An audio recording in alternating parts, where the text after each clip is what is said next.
नमस्कार दोस्तों। तो दोस्तों, इस वीडियो में हम लोग रिवीजन सीरीज को कंटिन्यू करेंगे और हमने मिशिगन झील को देख लिया था। ठीक है, तो जैसा मैं बात कर रहा था कि ये आपका अ, इसका नाम है आपका सुपीरियर झील। ठीक है, तो कुछ इस तरीके से आप देखेंगे कनाडा और यूएसए का बॉर्डर है इस तरीके। तो ये वाला हिस्सा जो है यूएसए का आता है और ये वाला हिस्सा जो है ये कनाडा का आता है। ठीक है, तो सुपीरियर झील आप देखेंगे कि ये सब विश्व की सबसे बड़ी फ्रेश वाटर की झील है। ठीक है, तो ये जो मिशिगन है ना, ये मिशिगन ये कम्प्लीटली आप देखेंगे यूएसए के अंडर में आ रहा है। ठीक है, फिर आपका ये आपका हो गया ओंटारियो हो गया, ये आपका इरी हो गया, ये सॉरी इरी हो गया, ये ओंटारियो हो गया। तो ओंटारियो की बात कर लेते हैं। तो ओंटारियो जो है फिंगर लेक में से सबसे छोटी है और अंतिम है। ठीक, तो ये ओंटारियो जो है ये वाली सबसे अंतिम है और ये इरी है। इरी, इसको ऐसे लिखेंगे इरी। चार हो गया। इसको इस तरह से क्रोनोलॉजी भी लगाता है। ये आप देखेंगे कि ये नॉर्थ है, सॉरी ईस्ट से वेस्ट से ईस्ट की तरफ लगाने के लिए आता है, नॉर्थ से साउथ के लिए भी लगाने के लिए आता है। ठीक है, तो आप देखेंगे कि सेंट लॉरेंस नदी जो है जिसमें नियाग्रा फॉल बनता है उसका भी उद्गम स्थल है। ठीक है, फिंगर लेक की एकमात्र नदी है जो मिशिगन झील से नहीं लगती। ठीक है, तो ये आप देखेंगे कि मिशिगन झील से नहीं लग रही है, बाकी ये भी लग रही है और ये भी मिशिगन झील से कनेक्ट हो रही है। ठीक, और इसी में इरी से उद्गमित नदी नियाग्रा का नदी प्रवाहित होता है। ठीक है, नियाग्रा नदी हमने ऑलरेडी बात करती थी। तो इरी जो है, इरी यहाँ से ये वाला इरी है, तो इसमें जो है आकर के ये नदी मिलती है। ठीक है, अब ऊपर में अब जैसे हमने अगर बात कर ली, आप देखेंगे कि ऐसे कुछ इस तरह से, ऐसे कुछ इनका, तो ये इस तरह से ये आपका कनाडा हो गया और ये आपका, तो ये ऐसे बॉर्डर पे है। ठीक है, अगर ऐसे में लेना है तो ये आपका सुपीरियर हो गया, ये आपका मिशिगन हो गया, ये आपका इरी हो गया और ये आपका ओंटारियो हो गया। ठीक, इस तरीके से कुछ। तो यहाँ पे आप देखेंगे कुछ दो तीन झील आपको मिलेंगी, बड़ी बड़ी झीलें जो पूर्णतः कनाडा में है। ठीक है, कनाडा के अंदर है। तो उसमें से एक आता है आपका ग्रेट स्लेव झील। ठीक है, जो कनाडा में रहता है और इसमें से स्लेव नदी निकलती है। ठीक, और ये मैकेंजी नदी का उद्गम स्थल है। तो मैकेंजी नदी को समय और यहाँ से निकलते हुए यहाँ पे ऐसे जाकर के आर्कटिक सागर में गिर जाती है। ठीक है, उसका उद्गम स्रोत है और ये ग्लेशियल निर्मित है। ठीक है, तो ये आप जानते हैं कि ये वाला जो एरिया है ये सब आपका आर्कटिक रीजन में आने की वजह से काफ़ी ठंडा रहता है, तो ग्लेशियल निर्मित हो गया ये। ठीक है, तो इसमें और भी हैं, इसमें आप देखेंगे कि ग्रेट स्लेव भी है और भी बहुत सारी दो तीन हैं, उसमें यहाँ पे दिया नहीं हुआ है, लेकिन उसमें भी तीन चार हैं। ठीक है, उसको भी क्रोनोलॉजी या सॉरी उसका अरेंजमेंट करने के लिए आता है नॉर्थ से साउथ। ठीक है, अब हम लोग बात कर लेते हैं हिमालय का। ठीक है, तो जैसा कि हमको बताया, हमें पता है कि हमने जो है हिमालय को ऐसे पहले काराकोरम रेंज है, फिर आपका ग्रेट हिमालय है, फिर मिडिल हिमालय है, फिर शिवालिक, ऐसे करके हमने नॉर्थ से साउथ इसको ऐसे करके बांट रखा है। ठीक है, मेजर डिवीजन है। फिर इसमें आप देखेंगे कि काराकोरम में आपको यहाँ पे कैलाश रेंज मिलेगा और यहाँ पे काराकोरम रेंज मिलेगा। ठीक है, ये ट्रांस हिमालय हो गया और यहाँ पे आप देखेंगे कि पीर पंजाल रेंज है और यहाँ पे धौलाधर श्रेणी है, ये सब ग्रेट हिमालय का पार्ट है। फिर आपका मिडिल हिमालय आपको मिलेगा, तो इस तरह से यहाँ पे फिर शिवालिक मिलेगा। ठीक है, तो आप देखेंगे कि यहाँ से अब ऐसे एक नदी निकलती है सतलुज, ऐसे काटते हुए चली जाती है। फिर यहाँ से एक नदी निकलती है काली और ऐसे करते हुए घाघरा नदी में ऐसे आ जाती है। फिर यहाँ से तीस्ता ऐसे आती है, फिर यहाँ पे ब्रह्मपुत्र ऐसे आती है। तो अब इस रीजन को ऐसे, इस रीजन को कुछ बोला जाता है इस नदियों के आधार पे जो है, इसको आप देखेंगे कि पंजाब हिमालय, इसको कश्मीर हिमालय भी बोलते हैं, कश्मीर हिमालय भी बोल सकते हैं, कुमायूं हिमालय, ये वाला हिस्सा कुमायूं हिमालय हिमालय है, ये वाला कश्मीर या पंजाब हिमालय वो मान सकते हैं, और ये वाला नेपाल हिमालय है और ये वाला असम हिमालय है। ठीक है, इस तरीके से हमने इसको बांट रखा है। ठीक है, तो उसी का यहाँ पे दिया हुआ, तो हम उसको बात कर लेते हैं। तो सिंधु नदी जो सबसे ऊपर में है, अगर ऐसे आप देखेंगे मानचित्र, अगर इंडिया का ऐसे मैप हम लोग बना लें तो सिंधु नदी ऐसे करके आ रही है और ये सतलुज नदी आ रही है ऐसे। ये वाले हिस्से को हम लोग क्या बोलेंगे, सिंधु नदी और सतलुज नदी के बीच वाला जो पर्वतीय भाग है इसको हम लोग पंजाब हिमालय बोलते हैं। ठीक है, ये पंजाब हिमालय है, कश्मीर हिमालय भी बोल सकते हैं। ठीक है, इसका अधिकांश भाग जम्मू कश्मीर और हिमाचल प्रदेश में है। तो ये वाला हिस्सा हिमाचल प्रदेश है और ये जम्मू कश्मीर है। ठीक, और इसमें कश्मीर हिमालय और हिमाचल हिमालय भी कहते हैं। ठीक है, तो इसको कश्मीर हिमालय भी बोलते हैं और हिमाचल हिमालय भी बोलते हैं। तो ये तो हमने देख लिया। अब इसमें श्रेणियाँ कौन कौन सी मिलती हैं, इसमें आप देखेंगे कि काराकोरम है, लद्दाख है, पीर पंजाल है और धौलाधर है और जास्कर है। ठीक है, ये सब श्रेणियाँ इसमें मिलती है और इसकी ऊंचाई जो है पूर्व से पश्चिम की ओर कम होती जाती है। तो आप देखेंगे पूर्व में, यानी ये वाला हिस्सा हो गया, तो इधर से ये वाला हिस्सा जो है, इधर से ऐसे जब ऊपर जाएंगे तो आप देखेंगे कि ऊंचाई जो है कम होती जा रही है। ठीक है, अब हम लोग बात करेंगे कुमायूं हिमालय की। तो कुमायूं हिमालय, तो जैसे हमने अगर फिगर कोई ले लें, तो अब यहाँ से सतलुज नदी जा रही है, तो यहाँ पे आप देखेंगे नेपाल के हिस्से में ऐसे काली सिंध नदी आती है और ऐसे करके घाघरा होते हुए ये इधर निकल जाता है। ये वाला जो हिस्सा है इन दोनों के बीच वाला हिस्सा, इसको हम लोग कुमायूं हिमालय बोलते हैं, कुमायूं हिमालय। तो उसी की बात कर रहा है ये यहाँ पे। तो काली नदी से तीस्ता नदी तक ये विस्तृत है। ठीक है, इसका अधिकांश भाग नेपाल में स्थित है। ठीक, और ये हिमालय का सबसे ऊंचा भाग है। तो आप अगर ऊंचाई की बात करेंगे, हाइट की बात करेंगे, तो उसमें जो है ये सबसे ऊंचा है। ठीक है, इसी भाग में आपको एवरेस्ट चोटी मिलती है। और यहाँ पे आप देखेंगे काठमांडू जो है इस प्रसिद्ध घाटी के रूप में आता है। ठीक है, अब इसमें प्रमुख चोटियां कौन कौन सी हैं, तो इसमें आप देखेंगे कि कंचनजंगा है, सॉरी ये क्या नाम है, कुमायूं हिमालय नहीं है ये आपका, कुमायूं हिमालय के बारे में नहीं दिया हुआ है, ये थोड़ा सा यहाँ पे गलत दे दिया हुआ है इसको हम लोग। और ये देखिए काली नदी से तीस्ता नदी इधर की बात कर रहा है। ठीक है, काली नदी से आपका जो सतलुज नदी के बीच में है वो कुमायूं हिमालय है। ठीक है, उसकी बात कर रहे हैं। तो ये जो है अब यहाँ से तीस्ता नदी आ गई, और यहाँ से आपका, सॉरी ये आपका काली नदी है, और यहाँ पे तीसरा नदी है जो सिक्किम से निकल करके आ रही है। ठीक है, इसके बीच में आप देखेंगे कि नेपाल हिमालय है। ठीक है, अब ये इसकी बात कर रहा है। ठीक है, इसको दोबारा से पढ़ लेते हैं। तो ये काली और तीस्ता की नदी के बीच में है, तो ठीक हो गया। अधिकांश जो नेपाल में है, ये पूरा नेपाल में है, महाभारत शिरडी वगैरह उसी में है। और आपका देखेंगे कि हिमालय का सबसे ऊंचा भाग भी है, एवरेस्ट वगैरह है, कंचनजंगा वगैरह भी है इसमें। ठीक है, काठमांडू इसमें प्रसिद्ध घाटी पड़ती है। और प्रमुख चोटियाँ इसमें देखेंगे कि कंचनजंगा है, मकालू है, धौलागिरी है, चोंगू कोंटुंग है, अन्नपूर्णा है, ये सब है। ठीक है, अब हम लोग बात करेंगे कुमायूं हिमालय की। ठीक है, कुमायूं हिमालय तो सतलुज नदी और आपका काली नदी के बीच में स्थित। ठीक है, इस ये पश्चिमी भाग जो है गढ़वाल हिमालय कहलाता है। ठीक है, इसका जो पश्चिमी भाग, पंजाब हिमालय की अपेक्षा ये थोड़ा सा यहाँ पे आप देखेंगे कि ऊंचाई जो है एवरेस्ट की तरह आते आते बढ़ती जा रही है। ठीक है, इसकी सर्वोच्च चोटी है जो नंदा देवी है। ठीक है, अन्य चोटियाँ इसमें आप देखेंगे कामेट है, त्रिशूल है, बद्रीनाथ है, केदारनाथ है, ये सब आपको अन्य चोटियाँ मिलेंगी। और गंगा यमुना जो है इसी इसी भाग से आपको गंगा यमुना का उद्गम होता है। ठीक है, अब लास्ट वाला देख लेते हैं असम हिमालय। तो जैसे हमने तीस्ता नदी देखा था सिक्किम वाले इलाके में, अगर ऐसे मैप ड्रॉ कर लें, तो ये वाले हिस्सा में आप तीस्ता नदी आ रही, तो ये वाला जो हिस्सा है इसको हम लोग बोलेंगे असम हिमालय। ठीक है, यहाँ से ब्रह्मपुत्र ऐसे आ रही है। ठीक है, और ये तीस्ता दोनों जाकर के मिल जा रही है, तो ये है। ठीक है, इसका विस्तार आप देखेंगे सिक्किम में है, ये वाला हिस्सा सिक्किम है, फिर असम में है और अरुणाचल प्रदेश।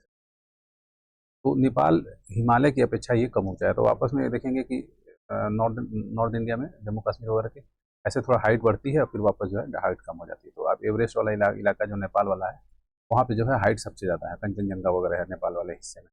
इसमें महत्वपूर्ण चोटियाँ कौन कौन सी हैं, नामचा बरवा है, कुल्ला कांगड़ी है और चोमो लाहरी है। ठीक है, इस बीच में जो महत्वपूर्ण नदियाँ हैं वो है ब्रह्मपुत्र है, लोहित है, दिबांग है, दिहांग है। ठीक है, ये सब नदियाँ हैं इसमें। अब हम लोग नदी तंत्र की बात कर लेते हैं। ठीक है, तो उसमें आप देखेंगे सबसे पहले हम लोग बात करेंगे हिमालयन रिवर्स की। ठीक है, तो हिमालयन रिवर्स पे अगर आप देखेंगे कि ऐसे आपका अगर मैप है इंडिया का, तो आप देखेंगे यहाँ से ये वाले एरिया से लगभग 3 नदियों का उद्गम हो रहा है। इधर से ब्रह्मपुत्रा जा रही है, यहाँ से सतलुज जा रही है, और यहाँ से इंडस जा रही है। ठीक है, ये ऐसे हो गया, ये ऐसे हो गया, और ये ऐसे घूम करके जा रही है। ठीक है, और यहाँ से यहाँ वाले हिस्से से 2 मेजर नदियों का हो रहा है, ये गंगा हो गई और ये यमुना हो गई, ऐसे यहाँ इलाहाबाद में आके मिल जाती है। तो ये इंडस हो गया, ये ब्रह्मपुत्र हो गया, ये गंगा हो गया। तो मेनली आप देखेंगे इंडस यानी सिंधु अपवाह तंत्र, गंगा अपवाह तंत्र, ये वाला हिस्सा, ये वाला हिस्सा और ये वाला हिस्सा, ये तीनों का हम लोग इसमें पढ़ेंगे। ठीक, तो सबसे पहले हम लोग देख लेते हैं सिंधु अपवाह तंत्र को। ठीक है, इसकी प्रमुख नदी सिंधु नदी है। ठीक है, सिंधु नदी हिमालय प्रदेश में लगभग 25,000 2,50,000 वर्ग किलोमीटर क्षेत्र को अपवाहित करती है। ठीक है, 2,50,000। ठीक है, और इसकी जो प्रमुख सहायक नदियां कौन हैं, सतलुज हैं, ब्यास हैं, रावी हैं, चेनाब है, झेलम। इन्हीं नदियों को आप देखेंगे कि पंचनद बोलते हैं। पंचनद। और झेलम नदी को छोड़कर अन्य सभी हिमालय पर्वत से निकलती है। जो झेलम नदी है इसको छोड़ करके सभी हिमालय पर्वत में निकल रही है, ठीक है। तो झेलम नदी कहाँ से निकल रही है? ट्रांस हिमालय से निकल रही है, ठीक है। और झेलम नदी पीर पंजाल से निकलती है, ठीक है। पीर पंजाल रेंज से निकल रही है, ठीक है। ये भी हिमालय का ही है, पहाड़ है। अब आप देखेंगे कि गंगा अपोहा तंत्र को देख लेते हैं हम लोग, ठीक है। यह प्रमुख नदी है, गंगा है। इसकी सहायक नदी आप देखेंगे घाघरा है, जो काली सिंध नदी है, काली नदी थी, वो बाद में आकर के मिल करके घाघरा नदी बन जाती है। घाघरा नदी हो गई, गंडक हो गई जो यूपी बिहार का बॉर्डर बनाती है, कोसी नदी हो गई जो कम्प्लीटली बिहार में है, यमुना दिल्ली वगैरह से होते हुए गोमती जो है, ये सब नदियाँ जो इसकी सहायक नदियाँ हैं। इसमें आप देखेंगे यमुना, गोमती, घाघरा, गंडक और कोसी, ये सब जो है हिमालय वाले एरिया से निकलता है, ठीक है। और जो यमुना की कुछ सहायक नदियाँ हैं, जैसे चंबल हो गया, बेतवा हो गया, केन हो गया, सोन हो गया, ये सब जो है ये प्रायद्वीपीय प्रदेश से नीचे से आकर के मध्य प्रदेश वाले इलाके से आकर के यमुना में मिल करके फिर ये गंगा सिस्टम में जाती हैं। तो इस तरीके से आपको प्रश्न बन सकता है कि गंगा में प्रवाहित सभी नदियाँ हिमालय से निकलती हैं, तो ये स्टेटमेंट गलत हो जाएगा, क्योंकि इसमें आप देखेंगे कि केन, बेतवा, चीन, चंबल ये सब बन रहा है, ठीक है। अब हम लोग ब्रह्मपुत्र अफवाह तंत्र की बात कर लेते हैं। तो इसमें आप देखेंगे उत्तर पूर्व में ब्रह्मपुत्र अफवाह तंत्र है। इसकी प्रमुख नदी ये है, ब्रह्मपुत्र है। और इसमें जो नदियाँ मिलती हैं वो आप देखेंगे दाहिने किनारे से मिलने वाली नदियाँ कौन सी हैं? सविंसरी है, भरेली है, मनास है, ठीक। और बाएं बाएं तरफ से कौन सी मिल रही है? दिबांग है, लोहित है, बुरी है, दिहिंग है, धनसिरी है, कपिली है, ठीक है। ये सब नदियाँ, और ये सब नदियाँ जो है अधिक वर्षा वाले पर्वतीय क्षेत्रों से निकलती है। तो आप देखेंगे कि जो नॉर्थ ईस्टर्न हिमालय से है, यहाँ पे बारिश भी बहुत होती है, ठीक है। तो इसमें आप हिमालयन सिस्टम के साथ साथ बारिश का भी पानी आपको देखेंगे, सीधे इधर आप देखेंगे बाढ़ वगैरह बहुत ज़्यादा रहती है। तो ये जो है ब्रह्मपुत्र नदी ये कहाँ से निकलती है? तो चेमा युंगडोंग हिमानी से निकलती है, यानी ग्लेशियर से निकलती है। सिंधु और सतलुज पश्चिम की ओर बहती है, जबकि ब्रह्मपुत्र जो है पूर्व की ओर बहती है, ठीक है। तिब्बत को ब्रह्मपुत्र में क्या बोलते हैं? सैंको बोलते हैं। अरुणाचल में इसको दिहांग बोला जाता है, ठीक, दिहांग। और बांग्लादेश में ब्रह्मपुत्र नदी गंगा नदी से जब मिल जाती है, ऐसे गंगा है ये ब्रह्मपुत्र मिल जाती है, यहाँ इसको जमुना बोल रहे हैं, यहाँ पे पद्मा मिल बोल रहे हैं, ठीक है। तो यहाँ पे मिलने के बाद इसको पद्मा बोला जाता है। और इधर से एक और नदी आती है जिसको मेघना बोला जाता है। फाइनली मेघना जो है डेल्टा बनाती है, बहुत बड़ी, विश्व की सबसे बड़ी डेल्टा बनाती है, ठीक। तो अब झेलम की बात कर ले, सिंधु नदी में आप देखेंगे कि कौन कौन सी सहायक नदियाँ हैं उसकी बात कर लेते हैं। पहले तो झेलम हो गई। झेलम जो है आप देखेंगे कश्मीर वाले इलाके में बहती है, ठीक है। और इसका उद्गम सूत्र कहाँ पे है? पीर पंजाल में है, ठीक। फिर रावी है, रावी आप देखेंगे रोहतांग पास के पास निकलती है रावी। फिर चिनाब है, ये आपका लाहौल स्पीति में आपको देखेंगे वहाँ से निकलती है, और ये सब इसकी सहायक नदियाँ हैं। तो झेलम की बात कर लेते हैं। ये कहाँ से निकलती है? कश्मीर घाटी के दक्षिण पूर्व में 4900 मीटर ऊंचाई पर स्थित वेरीनाग के निकट झरने से निकलती है। वेरीनाग नाम है वहाँ पे, ठीक है, पीर पंजाल में पड़ता है, ठीक है।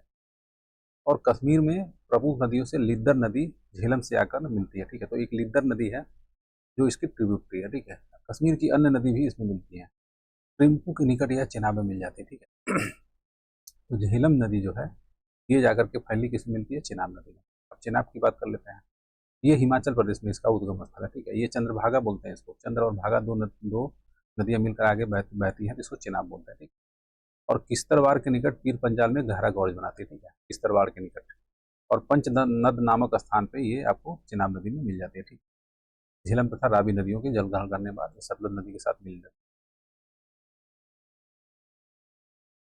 है। अब रावी की बात कर लेते हैं। ये रोहतांग दर्रे के निकट बनती है, ठीक है। और ये धौलाधर की उत्तरी और पीर पंजाल की दक्षिणी ढलानों में से गुजरते हुए घाटी बनाते हुए निकलती है, ठीक है, रावी नदी। अब गंगा की बात करेंगे हम लोग। तो गंगा अपोहा तंत्र में आप देखेंगे गंगा तो है ही इम्पोर्टेंट। अब इसमें यमुना है और यहाँ से घाघरा है। घाघरा आप देखेंगे कि यूपी में छपरा में जाकर के ये गंगा नदी से मिल जाती है, गंगा। तो ये जो है सबसे पहले तो ये अलकनंदा और मंदाकिनी जब एक साथ मिल करके देवप्रयाग में मिलते हैं, सॉरी, अलकनंदा और मंदाकिनी मिलने के बाद अलकनंदा आगे बढ़ती है, और ये जब भागीरथी से मिलती है देवप्रयाग में, तो इसको जो है हम लोग वहाँ से गंगा बोलते हैं। तो आप देखेंगे कि जो दाएं नदी से कौन कौन सी मिल रही है? दाहिने नदी से, दाएं किनारे से नदियाँ, ठीक है। यहाँ पे गलत कर लीजिएगा, ये बाएं होगा, ठीक, बाएं। बाएं से कौन कौन सी मिल रही है? तो राम गंगा मिल रही है, गोमती मिल रही है, घाघरा मिल रही है, गंडक मिल रही है, कोसी मिल रही है, महानंदा मिल रही है। ये सब ऐसे नदी जा रही है ना, ऐसे। तो ये इधर से जो जो मिलेंगे वो सब बाएँ होंगे और इधर से जो मिलेंगे वो सब दाएँ होंगे। तो इधर से यमुना मिल रही है, सोन नदी मिल रही है, तो इस तरीके से है, ठीक है। तो इसमें यमुनोत्री हिमनद से निकलती है और ये इसकी लंबाई 1367 किलोमीटर है, ठीक है, 76 किलोमीटर है। और दक्षिण में विंध्याचल पर्वत से क्या क्या मिलता है, चंबल, बेतवा, केन, ये सब नदियाँ जो है, विंध्या रेंज हम लोग देखे थे ना, यहाँ पे ऐसे विंध्या रेंज था यहाँ, और ऐसे हिमालय ये यमुना जा रही थी, इसमें से ये नदियाँ मिलकर थे। फिर आप देखेंगे कि घाघरा नदी, इसको सरयू नाम से भी जाना जाता है, अयोध्या के पास इसको सरयू बोला जाता है, ठीक है। वैसे तो इसका नाम मेन घाघरा नदी है। और ये तिब्बत के पठार से मापचुंग हिमनद से निकलकर, ठीक है, नेपाल में बहने के बाद ये भारत में प्रवेश करती है। कुल लंबाई 1080 है और ये अपना मार्ग बहुत बदलती है और जिसकी वजह से बाढ़ आता है, ठीक है। नहरों के प्रकार की बात कर लेते हैं तो कुछ नहरें जो होती हैं वो पेरिनियल होती हैं, नित्यवाही, और कुछ अनित्यवाही होती हैं जो सीजनल होती हैं, ठीक है, सीजनल बोलते हैं, बारिश के आधार पर ही ये चलती हैं। और ये जो कुछ ग्लेशियर वगैरह से जो नदियाँ हैं जैसे गंगा वगैरह की, तो उससे जो नदियाँ निकलती हैं उसको हम लोग पेरिनियल नहरें बोलते हैं। इसमें आप देखेंगे कि जल सदा प्रवाहित होता है और इसमें नहीं होता, और ये जो है सूखे वाले मौसम में सूख जाती है। तो आप देखेंगे उत्तर प्रदेश की नहरों की अगर हम बात करें तो ऊपरी गंगा नहर बोलते हैं, ठीक है, फिर एक आगरा नहर बोलते हैं, एक निचली गंगा नहर बोलते हैं, ठीक। फिर पूर्वी यमुना नहर और एक शारदा नहर, ठीक। ये शारदा नहर जो है सबसे बड़ी नहर है, ठीक है, यूपी की। तो ऊपरी गंगा नहर की सबसे पहले बात करेंगे तो ये हरिद्वार नामक से जब गंगा निकलती है तो वहीं से इस नदी को निकाला, 1854 में इसको मतलब बना करके तैयार किया गया था अंग्रेजों के ज़माने में। इसकी प्रमुख शाखा क्या है, देवबंद, अनूप शहर, मार, हाथरस, ठीक है। और लाभान्वित राज्य इसमें कौन कौन है, सहारनपुर, मुजफ्फरनगर, मेरठ, गाजियाबाद, बुलंदशहर, अलीगढ़, मथुरा, एटा, कानपुर, मैनपुरी, ये सब है। पूर्वी यमुना नहर यह सहारनपुर जिले के फैजाबाद नामक स्थान से यमुना के बाई नहर से चलती है, ठीक। और इसका जो है बनाने का श्रेय किसको जाता है, शाहजहां ने इसको बनवाया था, ठीक है। इसकी लंबाई 1450 किलोमीटर है। और लाभान्वित राज्य इसमें मिली राज्य नहीं, यहाँ पे शहर बोलना चाहिए, सहारनपुर है, मुजफ्फरनगर और मेरठ है। शारदा नहर यह भारत और नेपाल के सीमा के निकट बनबसा नामक स्थान से शारदा नदी यानी घाघरा नदी से निकलती है, ठीक है। इसकी कुल लंबाई 13,600, ये सबसे लंबा है, संसार का सबसे लंबा नहर क्रम बोल रहा है इसको। आगरा नहर आप देखेंगे यमुना नदी के दाएं किनारे से दिल्ली से 18 किलोमीटर दूर ओखला नामक स्थान से निकाली गई है, ठीक है। इसमें यूपी के आगरा, मथुरा, राजस्थान, ये सब जिले हैं, ये सब लाभान्वित होते हैं। निचली गंगा नहर, हमने ऊपरी गंगा नहर ऑलरेडी देखा था, ये जो है निचली गंगा नहर, ये आप देखेंगे वो तो हरिद्वार से निकली थी, ये बुलंदशहर से निकल रही है, ठीक, नरौरा नामक स्थान से। इसकी लंबाई 6,000 किलोमीटर है। मैनीपुरी के पास यह ऊपरी गंगा नहर से जाके मिल जाती है, ठीक। तो ये नहर सिस्टम हमने देख लिया। वो एक महानदी है, महानदी आप देखेंगे कि ये छत्तीसगढ़ के सिहवा नामक पहाड़ी से, जो आप देखेंगे कि जो सतपुड़ा रेंज है उसी का एक्सटेंशन है, मैकाल रेंज बोलते हैं, वहाँ से आपको ये निकलती है, ठीक है। और पेनार नदी ये आपको तमिलनाडु वाले इलाके में मिलेगा, ठीक है। और गोदावरी नदी ये आपको महाराष्ट्र में, आप देखेंगे कि जो वेस्टर्न घाट है उसमें त्रिम्बकेश्वर नामक जगह से ये गोदावरी निकलती है। कृष्णा महाबलेश्वर से निकलती है। सुवर्ण रेखा ये भी आपको छत्तीसगढ़ में इसका आपको ओरिजिन मिलेगा, झारखंड छत्तीसगढ़ के एरिया में। और ये आपका कावेरी जो है ये आपका ब्रह्मगिरी पर्वत से निकलती है कर्नाटका में। तो ये सब नदियाँ देखेंगे कि बंगाल की खाड़ी में गिर रही हैं और ये प्रायद्वीपीय नदियाँ हैं, प्रायद्वीपीय नदियाँ, पेनिनसुलर रिवर बोलते हैं, ये हिमालयन रिवर्स नहीं है।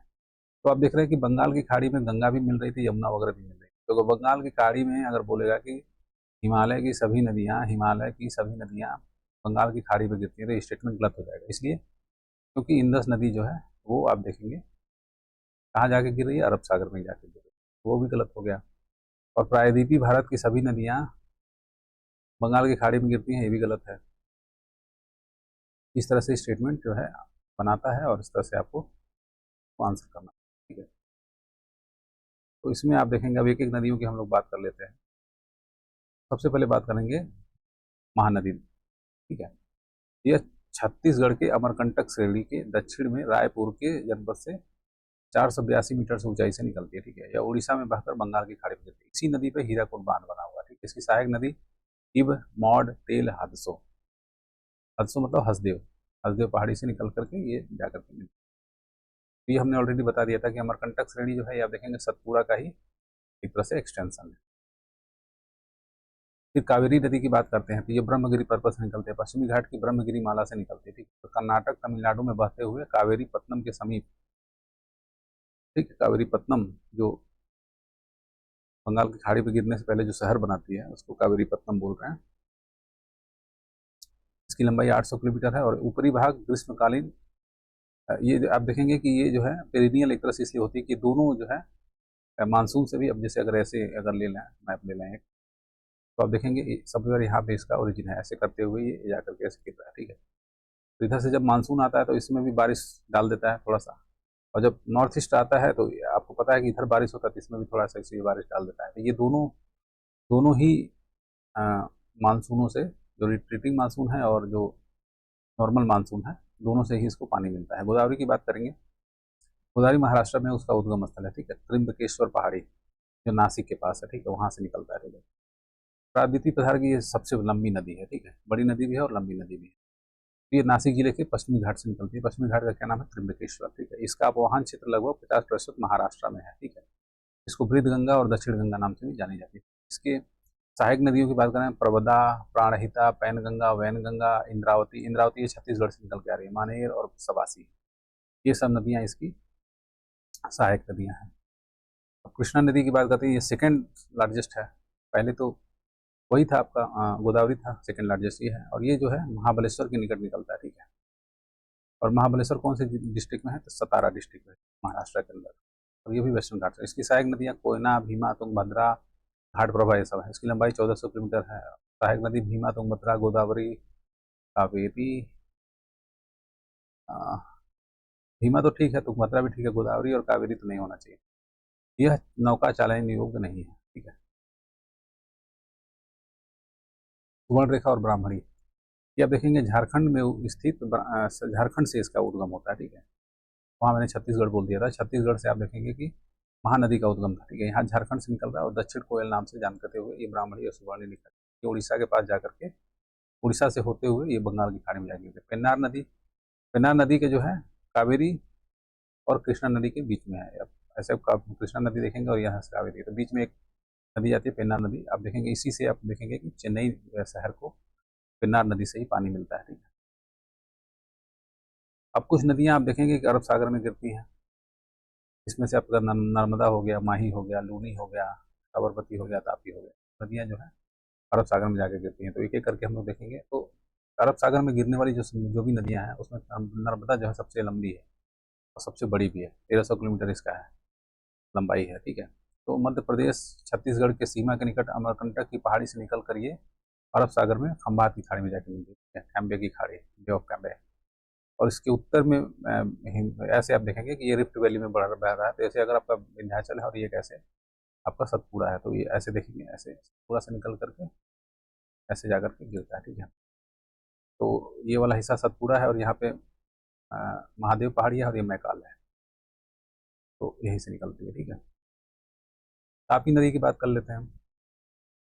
मध्य प्रदेश के बैतूल जिले में महादेव पहाड़ी से, तो ये जो महादेव पहाड़ी से तो यहाँ से निकल जाता है और ये इस साइड में नहीं, ये सतपुड़ा के इधर निकलता है। और यहाँ पे आप देखेंगे अजंता रेंज है, ये भी रिफ्ट वैली में बह रहा है, ठीक है। और मध्य प्रदेश, महाराष्ट्र, गुजरात में इसका, ये दोनों नदियाँ रिफ्ट वैली में बहती है, ठीक है। माही नदी आप देखेंगे विंध्याचल पर्वत से यहाँ से निकलते हुए, अब ऐसे अगर बात करें तो ये आपका विंध्याचल रेंज हो गया, ये सतपुड़ा हो गया, ये अजंता हो गया, ये हरिश्चंद्र हो गया, बालाघाट हो गया, ये हो गया, ये ऐसे वेस्टर्न घाट हो गया, ईस्टर्न घाट हो गया, हिमालय हो गया, ऐसे हो गया, ठीक है। तो यहाँ से निकल करके आप देखेंगे ये ऐसे निकल करके ऐसे आकर के गल्फ की खाड़ी में गिरता है। तो ये नदी तो देख रहे हैं यहाँ जो कर्क रेखा है इसको 2 बार काटती है, ठीक, माही नदी। तो आगे चलते साबरमती नदी की बात करें, ये अरावली से निकलती है, ठीक है। जयपुर के डूंगरपुर जिले से निकल करके ये जो है इसी के किनारे अहमदाबाद शहर स्थित है, ठीक है। और फिर ये भी जो है गल्फ ऑफ खंबात में गिर जाती है, ठीक है। अब बात करेंगे लूनी नदी, ये जो है आप देखेंगे लूनी नदी भी राजस्थान में निकलती है और ये कच्छ की खाड़ी में जाके गिरती है, ठीक है। और ये अजमेर के पास निकलती है, ठीक है, ये भी अरावली पहाड़ी से निकल रही है। नर्मदा, तापी नदी, माही नदी, साबरमती में से सबसे ज़्यादा अपवहन क्षेत्र नर्मदा का है, सबसे कम अपवहन क्षेत्र आपका साबरमती नदी का है, ठीक है। तो अपवहन क्षेत्र का एक क्वेश्चन बना था, उसमें नर्मदा सबसे आगे था, फिर तापी था, फिर माही था, फिर साबरमती। अब इंडस रिवर में आप देखेंगे स्रोत और कहाँ पे जाके गिर रहा है उसकी बात कर लेते हैं, ठीक है। सिंधु नदी आप देखेंगे तिब्बत के मानसरोवर झील के पास यहाँ पे एक है बोखरचू ग्लेशियर, वहां से निकलती है, ठीक है। और ये कहाँ जाके गिर रही है? अरब सागर में। झेलम नदी की बात करते हैं तो कश्मीर घाटी में स्थित वेरीनाग के निकट निकल रही है, तो उद्गम स्थल की बात कर रहा है। और ये जाकर चेनाब में मिलती है और फाइनली चेनाब जो है जाकर के सिंध में मिल जाती है। चेनाब नदी की बात करते हैं, ये बारालाचा के पास आप देखेंगे कि चंद्र और पफा नाम की दो नदियां निकलती हैं बारालाचा से निकल करके, ये जो है, और ये जो है चेनाब नदी किसमें जाके मिलती है? फाइनली सिंधु नदी में मिल जाती है। रावी नदी ये रोहतांग दर्रे के निकट निकलती है और ये किसमें जाके मिलती है? ये जाके मिलती है नदी। ब्यास नदी ये एक ऐसी नदी है जो सतलुज में जाकर मिलती है और इंडिया के अंदर ही जाकर मिल जाती है। बाकी जितनी नदियां हैं वो पाकिस्तान में बह करके जाकर मिलती है। और ये भी आप देखेंगे रोहतांग दर्रे के पास ही निकल रही है, ठीक है। ये सतलुज में जाके मिल जाती है, ठीक है। और सतलुज नदी फाइनली जो है चेनाब में मिलती है और चेनाब फाइनली जाकर सिंधु नदी। इसका जो है राक्षस ताल है मानसरोवर झील के पास ही है। ये मानसरोवर झील है, यहाँ पे आप देखेंगे बोखरचू ग्लेशियर है, यहाँ चिमा युंगडोंग ग्लेशियर है, यहाँ पे राक्षस ताल है। यहाँ से सतलज निकल रही है, यहाँ से इंदस निकल रही है, यहाँ से ब्रह्मपुत्र निकल रही है, ठीक है। सिंधु नदी की भारत में लंबाई 709 किलोमीटर है, जबकि सतलुज नदी की भारत में लंबाई 1050 है, ठीक। अब गंगा अपोहा तंत्र का जो है स्रोत देख लेते हैं और कहाँ पे गिर रही है। तो गंगा आप जैसा कि पता है डेल्टा बनाते हुए बे ऑफ बंगाल में जाके गिरती है, ठीक है, बे ऑफ बंगाल। और इसका जो है गंगोत्री हिमनद है।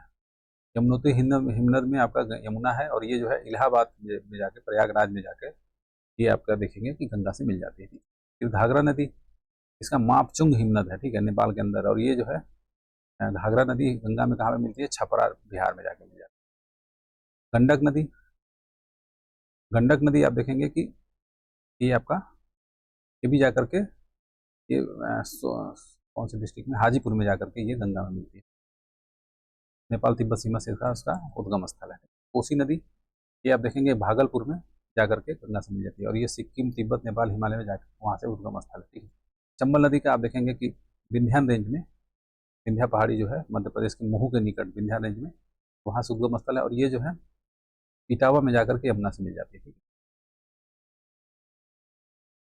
तो हिमालय पर्वत नदियों की कुछ क्वालिटीज हम लोग देखेंगे, कुछ गुण देखेंगे। ये गहरे गॉर्ज बनाती है, ठीक है, और इतनी हाइट से आ रही है तो जहाँ भी घूमती वगैरह वहाँ गॉर्ज बनाती है, ठीक है। और ये नदियाँ विसर्प बनाती हैं और मार्ग भी बदल देती हैं, ठीक है। इतना हाई फ्लो रहता है कि ये मार्ग वगैरह बदल देती है। और ये जहाज रानी और सिंचाई के अनुकूल हैं और ये नदियाँ पूर्ववर्ती हैं। पूर्ववर्ती का मतलब क्या होता है?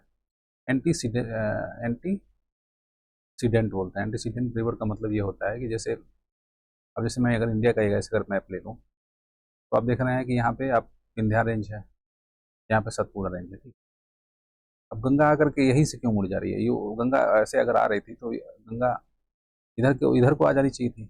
अगर इधर समतल रहता तो गंगा इधर को आ जाती। तो ऐसा इसलिए नहीं हुआ क्योंकि यहाँ पे विंध्या रेंज है, विंध्या रेंज इसको रोक देता है, ठीक है। यहाँ पे ऐसे तो आप देखेंगे ऐसे घूम जाती है जब कोई, तो इसका मतलब ये कि जो विंध्या रेंज था ये गंगा नदी के पहले का ये उसका उभार था। अगर ये पहले नहीं होता तो गंगा नदी सीधा इधर को आ जाती, ठीक है। तो एंटीसीडेंट नदियाँ वो होती हैं जो पहले से ही बह रही होती हैं, फिर उसके बाद जो है जो वहाँ पे रिलीफ फीचर होता है, जो वहाँ का स्थल होता है वो उठता है, ठीक है। तो हिमालय वाली नदी हम देखें, आप जैसे हिमालय यहाँ पे उठा तो गंगा हिमालय से उतर के नीचे क्यों आ रहा है? उधर को भी तो जा सकता था। इसका मतलब ये है कि हिमालय नदी पहले से बह रही थी, उसके बाद जो है ये उठा, इसीलिए यहाँ पे पास वगैरह बना करके ये नीचे आ रही है। ये कॉन्सेप्ट हो गया। प्रायद्वीपीय पठार की नदियों की बात कर लेते हैं। तो ये नदियाँ जो हैं उत्तरी घाटियों में बहती है, इसलिए मतलब थोड़ा कम गहरी रहती है और ये सीधा मार्ग बनाती है। इसलिए क्योंकि अब देखेंगे कि ये नॉर्मली रिफ्ट वैली में बहती है। इधर भी पहाड़ रहता है, इधर भी पहाड़ रहता है, तो ज़्यादा इनको मुड़ने का चांस नहीं रहता, ठीक है। और ये नदियाँ मार्ग नहीं बदल पाती हैं क्योंकि फिक्स फ्लो होता है। और ये नदियाँ भी सिंचाई के अनुकूल इसलिए नहीं होती हैं कि ये पेरिनियल होती हैं। जब बारिश का मौसम आता है तो इसमें पानी रहता है, बाकी टाइम उतना पानी रहता नहीं। और ये नदियाँ भी अनुवर्ती हैं। तो ये नदी भी अब देखें यहाँ विंध्या रेंज था यहाँ पर, तो ये अनुवर्ती है, तब उसके बाद ये उठा है। और ये अनुवर्ती इसलिए है कि ये बाद में बनी है, ठीक है। यहाँ पे था, यहाँ पे था, बाद में उठ करके ये इसको काट नहीं पाए, ठीक है।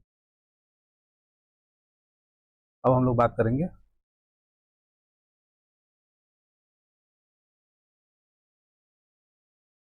पश्चिमी तटीय मैदान और पूर्वी तटीय मैदान के बारे में, ठीक। तो ये है दोस्तों, हम लोग नए वीडियो में देखेंगे। तब तक के लिए नमस्कार। और वीडियो कैसा लग रहा है आपको जरूर हमको बताइए, ठीक है। धन्यवाद।